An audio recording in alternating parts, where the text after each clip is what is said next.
ቃል አዎ በደንብ በነሺዳም አስፋፍተን ልንሰራበት የሚገባ ነገር ነው። ወላሂ አላህን ጀዛከላ መክዳት ማለት ነው። ሽርክ ማለት እኮ ከወንጀሎች ሁሉ አላህ ምንም አይነት የማይምርህ ወንጀል ቢኖር ሽርክ ነው። ሽርክ አዎ ሰራህ አላህ ማለት አለልሳት ነው። እንደውም እኔ ኦሮምኛ ተናጋሪ ነኝ። እሺ ሽርክ ብሎ ማለት አሉ ጥቁር ጉንዳን ጥቁር ድንጋይ ላይ በድቅድቅ ጨለማ እንደምትይ ሁሉ አትታይም አይደል? በዛን ያህል አዎ ቅጥፈት በሰው ውስጥ ሊገባ ይችላል ነው የሚባለው ሽርክ። ይሄ ግልጽ የሆነ እሺ ቅጥፈት ተውና ማለት ነው።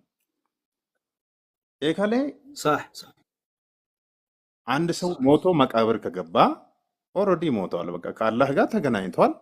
ምንም አይጠቅመንም፣ አይጎዳንም። የሚጠቅመን አላህ ነው፣ የሚጎዳን አላህ ነው፣ የሚረዝቀን አላህ ነው፣ የሚያኖረን አላህ ነው።